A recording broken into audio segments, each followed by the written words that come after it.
গেল ১৬ বছরে দেশের কোষাগার ও ব্যাংক খালি করা হয়েছে উল্লেখ করে প্রধান উপদেষ্টা ডক্টর মোহাম্মদ ইউনূস বলেছেন, প্রবাসীদের পাঠানোর রেমিটেন্স দেশকে আবার গড়ে তুলতে সহায়তা করছে। টোকিও সময় রাতে জাপানে বাংলাদেশ দূতাবাসের আয়োজনে জাপান প্রবাসী বাংলাদেশি কমিউনিটির সাথে মতবিনিময় সভায় এসব কথা বলেন তিনি। এর আগে জাপানের প্রধানমন্ত্রী শিগেরু ইশিবার মধ্যে দ্বিপক্ষীয় বৈঠক অনুষ্ঠিত হয়। বাজেট সহায়তা হিসেবে $1.063 বিলিয়ন দেবার আশ্বাস দিয়েছে জাপান। সই হয় ৬টি সমঝোতা স্মারক। রিপোর্ট করছেন রোকনউদ্দিন। জাপান সফরের তৃতীয় দিন রাতে প্রধান উপদেষ্টা মতবিনিময় করেন সেখানে থাকা প্রবাসী বাংলাদেশিদের সাথে, যার আয়োজক ছিল বাংলাদেশ দূতাবাস। এ সময় প্রধান উপদেষ্টা তুলে ধরেন গেল ১.৫ দশকে দেশের ভঙ্গুর অবস্থার কথা। যখন তারা চলে গেছে, কোষাগার খালি, রেমিটেন্স না আসলে আমরা আসতে পারতাম না। ব্যাংক খালি, ব্যাংকে সব টাকা নিয়ে চলে গেছে, কাজে ব্যাংক খালি, সবকিছু খালি।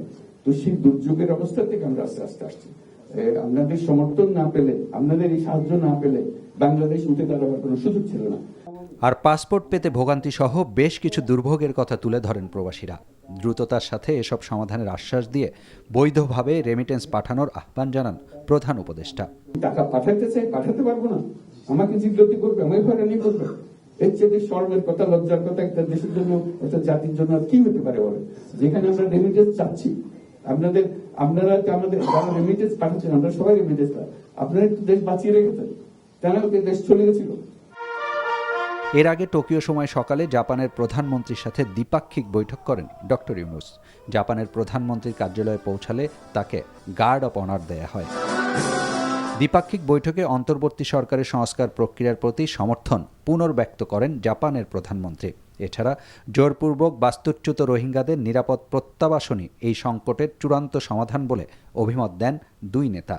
বাজেট সহায়তা হিসেবে আশ্বাস মেলে $1 বিলিয়নেরও বেশি পাবার। এরপর বাংলাদেশ বিজনেস সেমিনার শীর্ষক আলোচনার সময় প্রধান উপদেষ্টার উপস্থিতিতে সই হয় 6টি সমঝোতা স্মারক, যার মধ্যে আছে জ্বালানি খাত, অর্থনৈতিক অঞ্চলে জমি লিজ, ইলেকট্রনিক বাইসাইকেল তৈরির কারখানা স্থাপন ও তথ্য নিরাপত্তা। 4 দিনের জাপান সফর শেষে শনিবার ঢাকায় ফেরার কথা রয়েছে প্রধান উপদেষ্টার। রোকনউদ্দিন, এনটিভি নিউজ, ঢাকা।